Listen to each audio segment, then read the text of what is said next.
1776, as revolution stirred across the Atlantic, a Scottish philosopher named Adam Smith published a work that would revolutionize our understanding of human prosperity. An inquiry into the nature and causes of the wealth of nations wasn't just another academic treatise. It was a radical reimagining of how wealth is created and distributed. Consider this. What could a humble pin factory teach us about economic efficiency? Or how might the pursuit of personal gain unexpectedly benefit society as a whole? These questions lie at the heart of Smith's groundbreaking insights. From the power of specialized labor to the mysterious workings of the invisible hand, Smith challenged the prevailing economic wisdom of his day. He envisioned markets not as entities requiring constant control, but as dynamic systems capable of self-regulation. Though crucially, he recognized government's vital role in maintaining the conditions for prosperity. His ideas sparked a revolution in economic thinking that continues to shape our world today. As we navigate the complexities of our modern global economy, Smith's centuries-old wisdom offers surprisingly relevant guidance. Join us as we uncover the enduring insights of this remarkable work and discover why The Wealth of Nations remains essential reading for anyone seeking to understand the forces that drive economic success.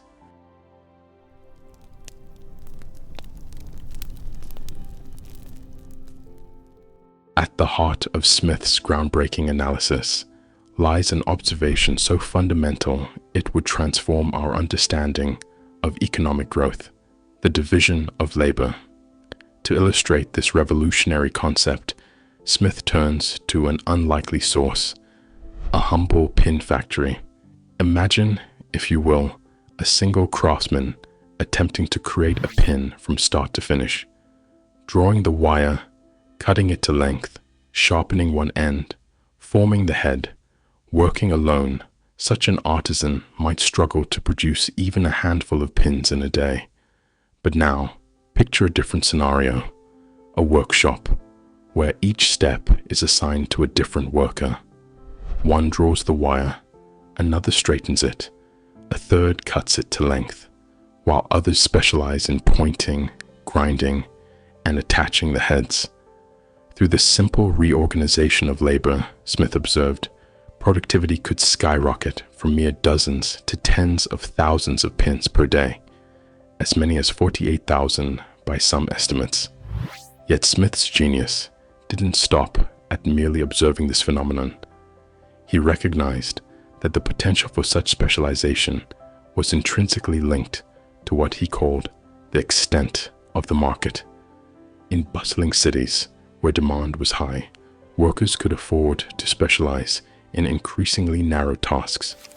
But in small villages, such specialization would be impractical. There simply wouldn't be enough demand to sustain such focused roles. However, Smith was no blind optimist. He harbored deep concerns about the human cost of such efficiency. Workers confined to endlessly repeating the same simple tasks, he warned, might find their minds growing as stupid and ignorant as it is possible for a human creature to become. His solution: public education, a revolutionary proposal for his time, suggesting that government had a role to play in developing human capital. Smith's analysis was remarkably comprehensive, acknowledging the contributions of all members of society, including women and children, particularly in agriculture and early manufacturing. This holistic view highlighted the interconnected nature of economic progress and social development. Even today, as automation and artificial intelligence reshape our workforce, Smith's insights remain startlingly relevant. We still grapple with questions of specialization versus versatility, efficiency versus human fulfillment. His work continues to illuminate the delicate balance between maximizing productivity and maintaining meaningful work in an ever-evolving economy.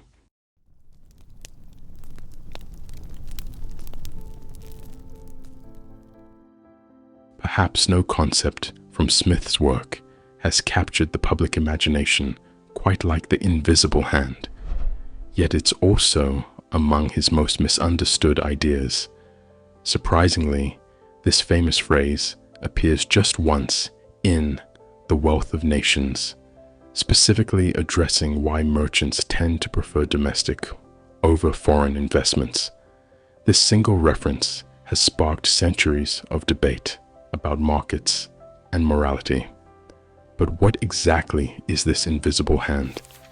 Imagine thousands of individual decisions, farmers deciding what to plant, merchants choosing what to stock, consumers selecting what to buy, all seemingly disconnected. Yet somehow, without central coordination, these choices harmonize to meet society's needs. A baker doesn't provide bread out of benevolence, Smith notes, but from self-interest. Yet in pursuing profit, they fulfill a vital social function. Crucially, Smith understood that this mechanism wasn't magical or automatic. It required specific conditions to function properly: well-defined property rights, fair competition, and the rule of law. Without these foundations, self-interest could easily turn destructive.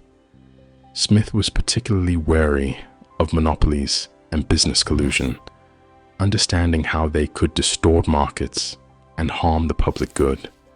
Contrary to popular interpretation, Smith never suggested that self-interest alone would create a perfect society.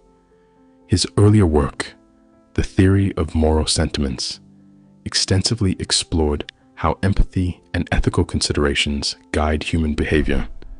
The invisible hand operates not in a moral vacuum, but within a framework of social norms and ethical constraints. This nuanced view becomes particularly relevant in our modern global economy. When we debate financial regulations, corporate responsibility, or market failures, we're really wrestling with questions Smith first posed. How do we harness self-interest for the common good? What structures need to be in place for markets to function fairly?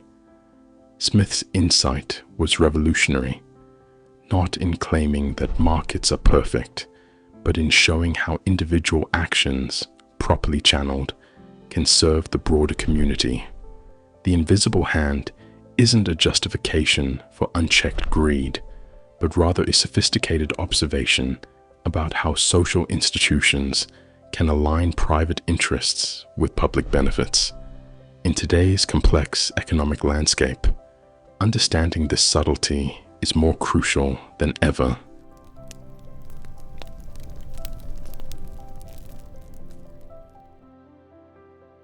While often portrayed as the champion of free markets, Adam Smith's vision for government was far more nuanced than many realize. Rather than advocating for a hands-off approach, he outlined 3 essential duties of the sovereign that remain strikingly relevant today. First, national defense, the bedrock of economic security. Smith understood that without protection from foreign aggression, no nation's wealth would be safe. Second, the administration of justice, a system of laws and courts to protect citizens, enforce contracts, and secure property rights. Without these legal foundations, he argued, markets would descend into chaos. Third, and perhaps most surprisingly, the provision of public works and institutions, those vital services that benefit society but might not be profitable for private enterprise. Smith's critique of the prevailing mercantilist policies of his time was scathing.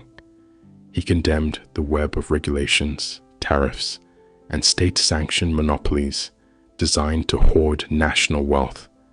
These policies, he argued, actually hindered prosperity by restricting trade and stifling competition. He noted how merchants rarely gathered without conspiring against the public interest. Yet Smith wasn't advocating for complete laissez-faire. He strongly supported public education, seeing it as essential for developing an informed and capable workforce. He championed infrastructure investment, recognizing that roads, bridges, and ports were crucial for commerce, but often beyond private means to construct. On taxation, Smith proposed 4 principles that still guide policy discussions. Taxes should be proportional to ability to pay, clear and certain rather than arbitrary, convenient to pay, and efficient to collect. These maxims reflect his practical approach to governance, neither completely hands-off nor overly intrusive. Perhaps most importantly, Smith understood that markets don't exist in a vacuum. They require a framework of laws, institutions, and public goods to function effectively. In our modern debates about regulation, public spending, and the role of government, Smith's balanced perspective offers valuable wisdom for finding the right equilibrium between market freedom and necessary oversight.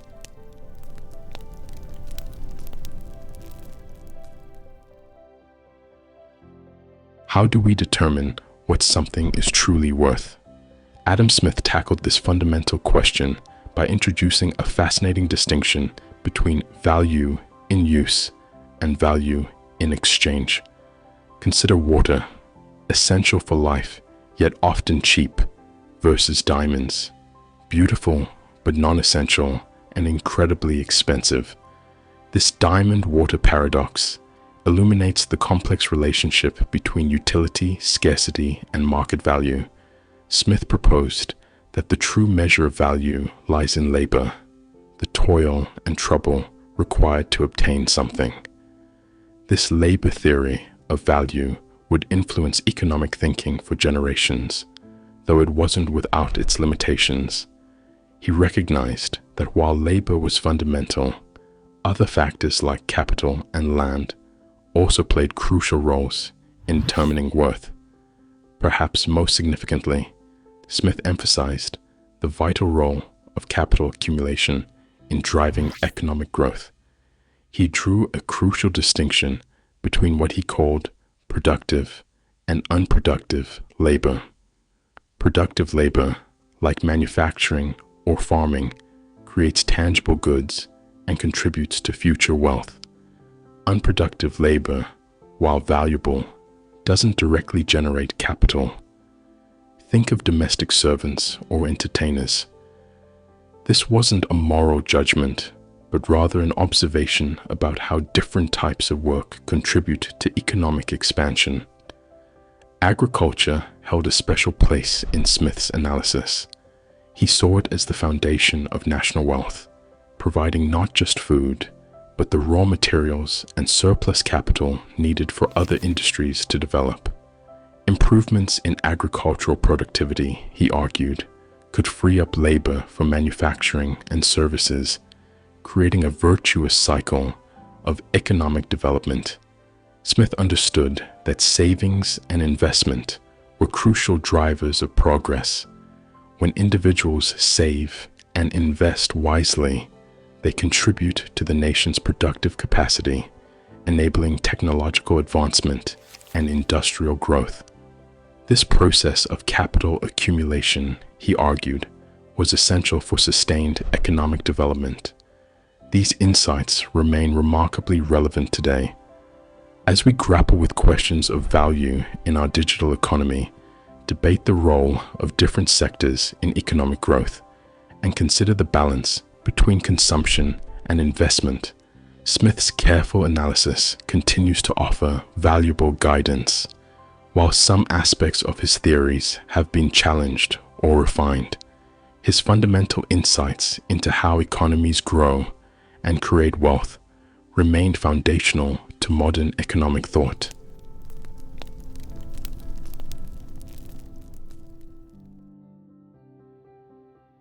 Beyond the mathematical precision of economics lies a dimension of Smith's work that often goes overlooked: his deep understanding of human nature and ethics.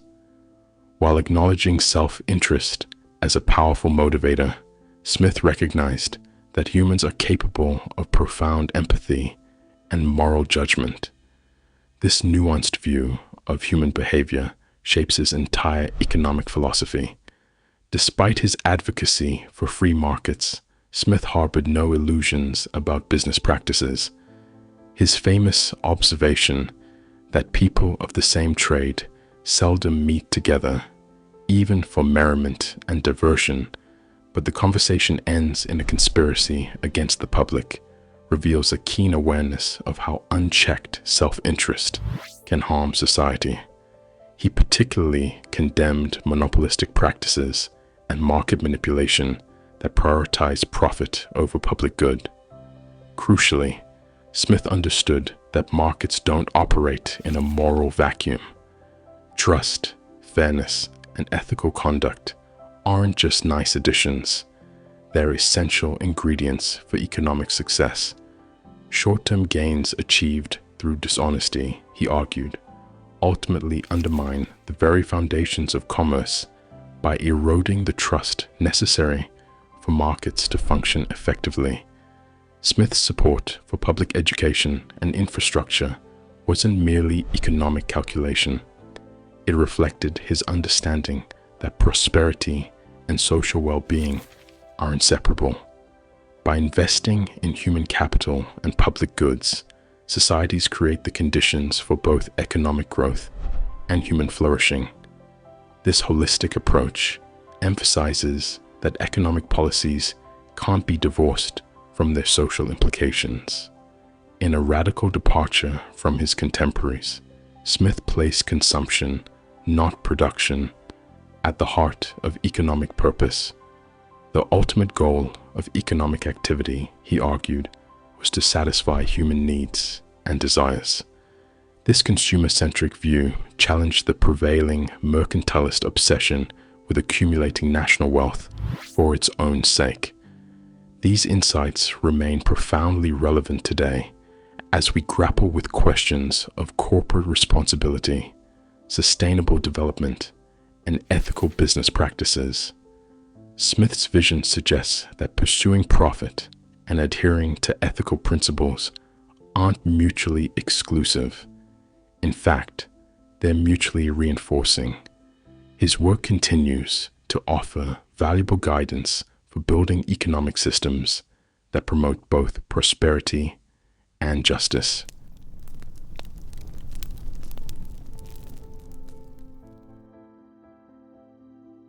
As we conclude our exploration of the wealth of nations, the enduring brilliance of Adam Smith's insights becomes crystal clear.